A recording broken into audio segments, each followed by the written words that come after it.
Going on, everybody? What's going on? What's going on? What's going on?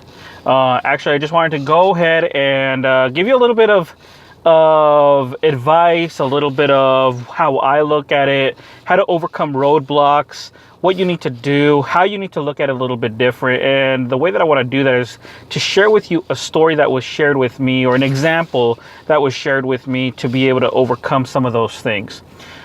So a while back ago, I was listening to Grant Cardone, and he told, the example he gave was just, it kind of clicked with me. So I hope it clicks with you as well, the way that you look at goals and roadblocks. So here's how it goes. So let's say that you want to go to the store and you want to buy some candy, whatever it is, just something that is going to kind of make you happy and please yourself a little bit.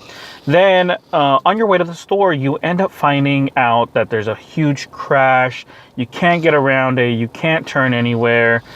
You can't keep going forward. It's just a huge mess. And now this has become, you're like, you know what? I'm going to have to sit here for another 45 minutes before I can even get to the store.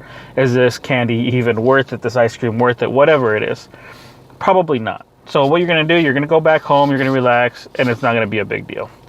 But let's take that exact same situation, but let's change the goal a little bit. You know, what if it was something more urgent? What if it was a medication you needed for your kids, a medication you needed for yourself, you know, because it was extremely urgent that you take this, and you have the exact same roadblock.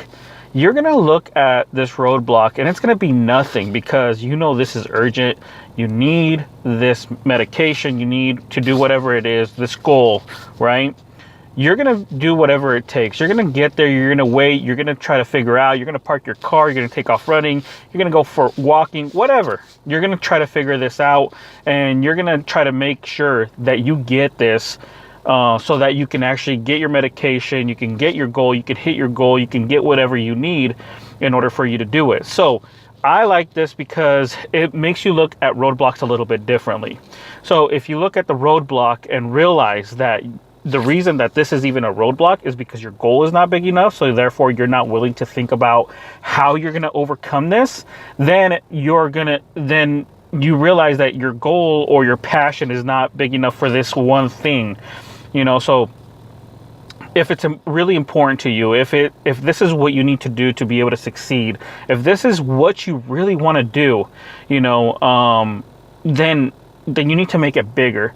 You know, it can't be, your goal can't be this piece of candy. Your goal needs to be something much, much, much bigger. You have to look at things a lot larger in life. And I mean, that's the way that I look at roadblocks now. Like, hey, you know what? Is this roadblock bigger than the goal that I want to achieve? Or is the goal a lot bigger than the roadblock? Because then it doesn't really become an issue. It just becomes a thing that you have to overcome, or you have to sidestep, or you have to deal with for the moment, so that you can keep doing what you're doing and keep going, keep growing, that sort of thing. So, you know, I wanted to share that story with you because I find it very important to myself. You know, I would love to hear your comments, anything like that. Share the story with others. But, you know, as always, hit me up.